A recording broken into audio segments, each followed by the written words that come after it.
En los análisis preliminares, analizamos los sistemas de estándares urbanos de Perú, Chile, Colombia y la Unión Europea, llegando a la conclusión de que, en Perú, se debe determinar estándares que orienten las acciones de gobierno con un propósito de mejorar la calidad de vida en los centros urbanos, mejorar y completar la conectividad con los equipamientos urbanos para un mejor servicio y ordenamiento, disminuir la diferencia que existe entre el área urbana y rural, mejorando los servicios de salud, educación, con un mayor presupuesto económico. Buscar la participación ciudadana para entender sus necesidades y mejorar su calidad de vida. En Chile, a través de la integración social, desarrollo económico, equilibrio ambiental y la identidad de patrimonio, mejorar el desarrollo urbano sostenible. Establecer una medida de 500 metros entre paraderos públicos y hacer eficaz los tiempos de viaje en horas puntas. Implementando equipamientos de salud, educación, espacio público, mejorando los ingresos y la conectividad de los espacios, mejorando así la calidad de vida. En Colombia, enfocado en los sistemas sustentables, ambiental, productivo, conectividad y desastres, desarrollar así el desarrollo urbano sostenible. Consolidar una red nacional mediante anillos viales. Diseñar y ejecutar programas y proyectos para mejorar la calidad de vida de la población. Aumentar la productividad por medio de intervención territorial y fortalecimiento de una dinámica urbana e inmobiliaria. Y finalmente, la Unión Europea, establecer una ciudad verde y sana, implementando la instalación de tecnologías energéticas renovables como los paneles solares o la energía eólica. Desarrollar una infraestructura de trenes de alta velocidad en lugar de las conexiones aéreas. Adaptar la vida social y económica de la ciudad a una población envejecida. Crear una economía flexible e inclusiva.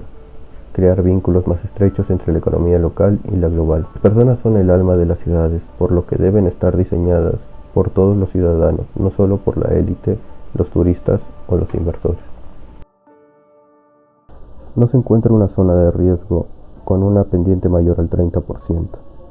Las depresiones de los cauces son activados durante las épocas de lluvia, siendo susceptible a inundaciones. Se propone ser tratadas como áreas verdes o zonas de recreación, dejando un ancho mínimo de 15 metros a cada lado. La dirección de los vientos nos indica que algunos equipamientos, como camales, centros de residuos, deben ser ubicados en el noreste de la ciudad. Orientar la trama urbana de tal manera que las fachadas se orienten al noreste debido al asolamiento favorable en esta zona. Proponer arborización como regulador del clima. Con respecto a los espacios públicos, se debe de crear una red mediante alamedas peatonales y utilizar árboles como barreras de sonido. Las vías deben de crear una red que interconecte en la ciudad y pueda ser recorrida en los distintos medios de transporte, los cuales pueden ser transporte público, privado, bicicletas o peatonalmente.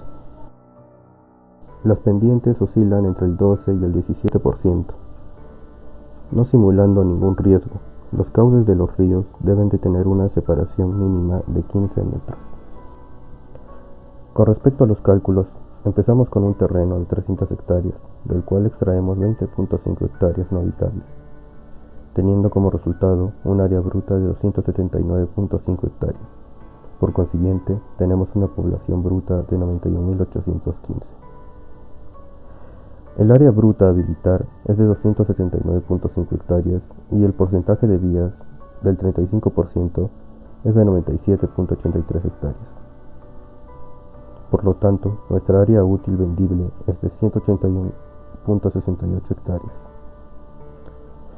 Con respecto al cálculo de aportes, tenemos que recreación pública es de 16.44 hectáreas, educación tiene 3.91 hectáreas, parques zonales posee 3.18 hectáreas y como otros fines tenemos 3.09 hectáreas, teniendo un total de 26.62 hectáreas como aportes. Para finalizar, el área neta por densidad es de 93.04 hectáreas en su baja densidad, 38.76 hectáreas en su densidad media y 23.26 hectáreas en su densidad alta. teniendo una población total de 161.720 habitantes, lo cual nos coloca en la categoría de ciudad mayor. Para el cálculo de cantidad de lotes, tuvimos un resultado de 5.521 lotes. Con respecto a las densidades, en densidad baja tenemos que en vivienda unifamiliar tenemos 2.232.8 lotes. En vivienda multifamiliar tenemos 310 lotes. En densidad media, en vivienda unifamiliar tenemos 1.938 lotes y en vivienda multifamiliar 517 lotes. Y en densidad alta tenemos vivienda multifamiliar 233 lotes y conjunto residencial 77 lotes. Con respecto a los equipamientos, tenemos la educación dividida en 6 equipamientos de educación básica, 3 de educación básica alternativa y una de técnico productiva, educación básica especial y superior no universitaria. En salud, tenemos 4 centros de salud y un hospital tipo 2. En recreación, tenemos 32 parques locales y 3 parques zonales, un estadio y un complejo deportivo. En comercial, tenemos un mercado mayorista, un centro de acopio, un campo ferial, un camal y 4 mercados minoristas. En lo cultural, tenemos 2 museos, 5 bibliotecas, 2 centros culturales y 8 auditorios. En administrativo, consideramos un equipamiento de cada tipo. Como uso especial tenemos 2 comisarías, 2 estaciones de bomberos y un cementerio. En vivienda tenemos en la densidad baja tipologías de vivienda unifamiliar con lotes de 120 metros cuadrados y viviendas granja con lotes de 150 metros cuadrados, ambas hasta 2 pisos de altura. En media densidad tenemos tipologías de unifamiliares de lotes de 120 metros cuadrados hasta 3 pisos y tipologías multifamiliares con lotes de 150 metros cuadrados hasta 4 pisos. En alta densidad tenemos tipologías de vivienda multifamiliar con lotes de 600 metros cuadrados hasta 7 pisos y conjuntos residenciales hasta 10 pisos.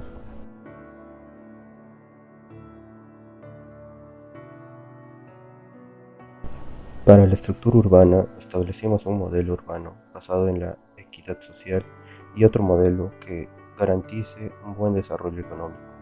Para el modelo social, sectorizamos el territorio de manera equitativa, aprovechando los límites que ya nos proporciona el territorio, generando 4 grandes sectores o centralidades. Para el modelo de desarrollo económico, fue sumamente importante reconocer la zona de desarrollo comercial que se encuentra al lado este de nuestra ciudad, hacia el cual orientamos equipamientos que dinamicen y sirvan como conectores entre la ciudad y la zona comercial. Para el ordenamiento territorial se generan ejes que cargarán con los flujos peatonales y vehiculares, priorizando una conectividad homogénea en el territorio.